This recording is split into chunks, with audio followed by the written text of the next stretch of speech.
Kalau kita mau belajar mencari hikmah di balik peristiwa viralnya ini, peristiwa Rocky Gerung, maka kita bisa melihat bahwa ini sebetulnya peristiwa yang bisa diambil hikmah yang paling bagus ya. Yaitu satu, yang pertama itu sebetulnya kan sia-sia orang yang ribut itu. Makanya DVD pertama saya itu bilangnya harus peace atau damai. Itu bukan karena tidak punya dasar saya ngomong seperti itu, tapi kita semua sudah tahu, sudah melihat. Kita bisa lihat itu surat Al-Hujurat ayat 10 yang menyatakan bahwa kalau kita mau mengakui bahwa kita sebangsa, setanah air Indonesia, maka kita semua kan saudara. Jadi di situ bilang itu damaikanlah dua kelompok, dua golongan, atau dua masyarakat yang berseberangan. Itu artinya kan yang masalah-masalah seperti ini kan ada yang sepakat, ada yang pro dan kontra. Maka kita harus mendamaikan, mendinginkan, bukan mengompor-ngompori. Ada ini saya dengar lihat dari para pejabat, kemudian masyarakat biasa yang banyak di seliweran, di beranda, di TikTok, di YouTube dan sebagainya, itu kita bisa lihat ya. Ada yang ini badan saya ini akan saya maju yang paling depan. Hukum. Ada yang ngompor-ngompori, kemudian yang musuhnya satunya, wah, cepete ini, aduh. Nih, yang pertama ini sia-sia. Perkara yang seperti ini butuh membutuhkan banyak biaya, kemudian tenaga dan pikiran yang sia-sia, yang tidak berguna. Nah, itu yang pertama ya. Yang kedua, kalau dengan ribut-ribut seperti ini kan sekarang udah tahu ada pro dan kontra, berarti kan pemerintah harusnya sudah tahu, para pejabat, kemudian para masyarakat atau bangsa Indonesia harusnya sudah tahu bahwa pro dan kontra itu mesti ada, tapi kan kita nggak setajam ini.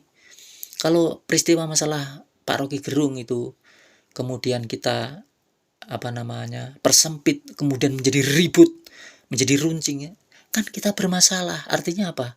Polarisasi itu malah semakin tajam. Lu bodohnya di mana kita ini? Seolah-olah atau seakan-akan kita sudah tahu kok nantinya akan terjadi perpecahan seperti itu, malah kita terus-terusin. Lu pinternya di mana? Pinternya di mana para pejabat ini lu? Pinternya di mana? Nah, kalau kita kompor-kompori seperti itu, malah itu, aduh, jangan. Ya kita mungkin kalau kita mau diproses dalam arti hukum, karena negara kita negara hukum, ya kita proses. Tapi kita bisa lihat lah, dengerin itu VT daripada Pak Susno Duaji. Pak Susno Duaji kan dulu kabar eskrim yang ahli tentang itu. Coba dengerin. Ini loh, masyarakat itu bukan nggak maksudku nggak buta, nggak goblok gitu. Masyarakat itu sudah pinter sekarang ini, nggak bodoh-bodoh amat gitu. Nah, maksudnya seperti itu. Jadi ini nggak perlu kita ribut ini. Yang pertama itu tadi sih. Yang kedua apa? Kedua, kan kita ini diprediksi oleh organisasi negara-negara kerjasama negara-negara ekonomi maju, bahwa Indonesia pada tahun nanti ya 2045 Indonesia akan menjadi negara yang mempunyai penghasilan ekonomi nomor 4 di dunia. Latar belakangnya adalah karena Indonesia 2020-2030 itu mendapat bonus demografi penduduk yang luar biasa. Lah tetapi kalau ribut terus itu, ya apa bisa tercapai? Ya kan ribut, nggak tenang, nggak ke depan pikiran kita, kan repot. Ya, oke. Yang kedua itu, jadi kalau situasi seperti ini nggak aman, ya kita nggak bisa memikir yang lebih baik. Lihat dulu substansinya ngomongnya Rocky Gerung, kita perbaiki lah. Ya mungkin Rocky Gerung sendiri memperbaiki ucapannya itu jangan terlalu seperti itu ya, karena masyarakat belum mencapai pemikiran yang seperti itu. Banyak masyarakat yang punya pendidikan yang berbeda, sehingga kita ya harus hati-hati gitu. Kemudian tapi pemerintah yang dikritik ya harus memperbaikinya kalau memang salah gitu. Kita kan sudah tahu. Maksudku tuh jangan malah wah ini saya akan paling di depan. Wah. Itu loh, gimana mau negara maju kalau pejabat-jabatannya seperti ini? Aduh, ya Allah. Ya, yang kedua itu mengenai masalah aman, supaya aman. Kalau damai kan aman. Kalau aman bisa membangun. Yang ketiga kita bisa lihat ini. Kenapa viti saya itu peace dan damai ini sangat penting? Karena nih, kalau kita belajar sedikit ya, saya belajar sedikit mengenai masalah di Al-Quran. Itu mengenai masalah pemaaf. Itu kan sudah dicontohin oleh Pak Jokowi. Pak Jokowi itu bisa menjadi pemaaf seperti itu, artinya hatinya besar. Karena orang besar itu harus hatinya besar, yang masalah-masalah kecil yang penting substansinya itu dipikirin kan gitu. Ini pendukungnya malah artinya apa? Nggak menjadi bangsa pemaaf. Bangsa yang maju-maju itu bangsa pemaaf, dan pemaaf itu adalah peradaban bangsa-bangsa yang hebat. Lihat itu, di Jepang bisa maju, Korea bisa maju. Jepang bagaimana? Ya, kita bisa lihat negara Jepang yang luar biasa itu menjadi bangsa yang jujur, yang fair, yang pemaaf.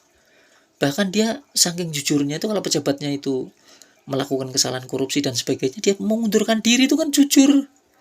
Dan rakyatnya mesti memaafkan hal-hal seperti itu. Setelah itu aman, langsung bisa naik lagi. Jadi enggak malah orang yang korupsi malah ada banyak pejabat Indonesia diangkat-angkat ini. Bodohnya di mana, pintarnya di mana? Aduh, repot. Oke. Jadi saya kasih tahu masalah hadis Rasulullah, saya dengar ya. Saya ngaji, kemudian kita petik hikmahnya. Rasulullah bertanya kepada para sahabat, "Hai para sahabatku, apakah engkau tahu pahala terbesar atau pahala yang lebih besar daripada yang melakukan sholat, puasa, dan sedekah?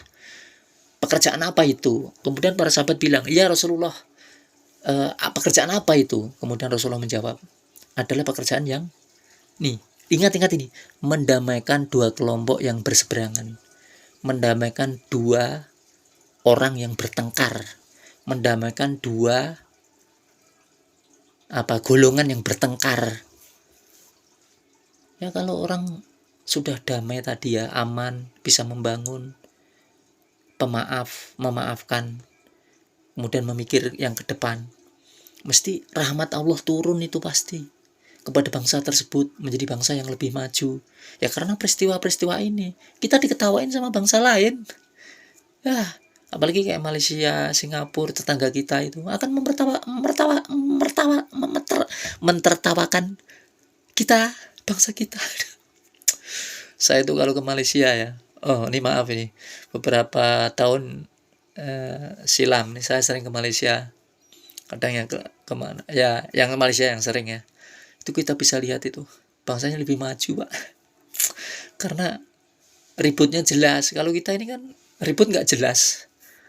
Aduh, itu saja. Dan politiknya terlalu terlalu politik yang tidak baik, itu politik sampah yang tidak fair itu ya. Itu saja hikmah yang kita pasti patut catat. Itu mudah-mudahan bisa bermanfaat dan kita bisa pikirin apakah kata-kata saya ini benar, apakah seperti ini itu yang benar. Oke, mari kita pikirin. Itu saja, mudah-mudahan kita menjadi bangsa yang lebih maju ke depan, maju pikir. Itu saja. Terima kasih. Wassalamualaikum warahmatullahi wabarakatuh.